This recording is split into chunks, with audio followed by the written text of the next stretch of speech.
Hello friends, अस्सलाम वालेकुम and welcome to विको रिवेलियन।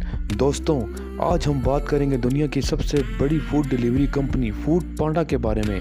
आजकल दुनिया भर में ऑनलाइन खाना ऑर्डर किया जाता है और पाकिस्तान भी इस दौड़ में पीछे नहीं रहा। इस वक्त फूड पांडा पाकिस्तान का सबसे बड़ा प्लेटफॉर्म माना जाता है। क्या आप जानते हैं कि फूड पांडा की शुरुआत कैसे हुई? इस वक्त पाकिस्तान में फूड पांडा को कौन चला रहा है और इसके पीछे की कहानी क्या है? इस वीडियो में हम जानेंगे कि फूड पांडा पाकिस्तान में कैसे इतना जल्दी मशहूर हुआ। दोस्तों, फूड पांडा दरअसल सिंगापुर में शुरू हुआ था। ये 2012 की बात है जब फूड पांडा सिंगापुर से होता हुआ आहिस्ता आहिस्ता हमारे मुल्क पाकिस्तान तक आ पहुंचा। पाकिस्तान में फूड पांडा को चलाने वाले का नाम नोमान सिकंदर है। ये फूड पांडा के CEO भी हैं। 7 जुलाई 2011 की बात है जब नोमान सिकंदर ने अपने घर में एक छोटा सा आइडिया शुरू किया। ये एक ऑनलाइन फूड रिव्यू प्लेटफॉर्म था। इस ऐप का नाम कलेक्शन पाकिस्तान रखा गया। इस ऐप पर पाकिस्तान के मुख्तलिफ खानों पर रिव्यूज़ दिए जाते थे। इस वक्त नोमान के पास लोगों को पैसे देने के पैसे तक नहीं थे।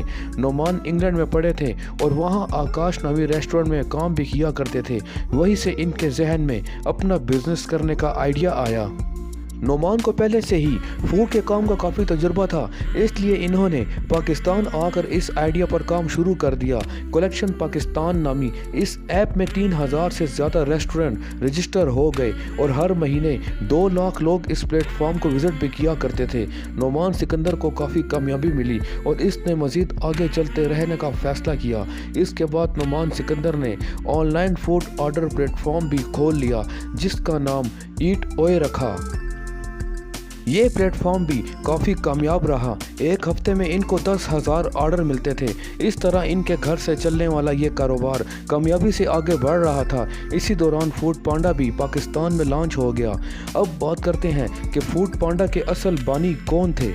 फूड पांडा को 2012 में रॉफ विंसल और उनके एक दोस्त ने मिलकर शुरू किया था। ये लोग जर्मनी में रहा करते थे और इन्होंने फूड पांडा को जर्मनी और सिंगापुर में लॉन्च किया था।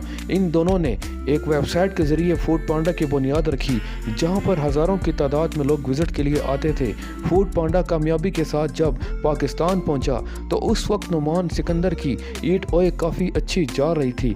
तब 2015 में ईट ओए और फूड पांडा इकट्ठे हो गए। जिस कारोबार को नोमान ने एक कमरे से शुरू किया था वो पाकिस्तान का सबसे बड़ा प्लेटफॉर्म यानी फूड डिलीवरी प्लेटफॉर्म बन गया था।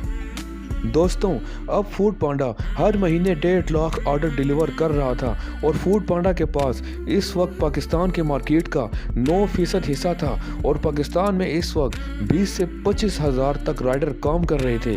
ये थी फूड पांडा को पाकिस्तान में चलाने वाले नोमान सिकंदर की कहानी।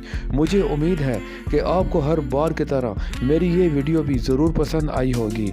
इस तरह मज़ीद अच्छी वीडियोस को देखने के लिए हमारे चैनल को सब्सक्राइब कर दें और बेल आइकन को भी हिट ज़रूर कर दें। शुक्रिया।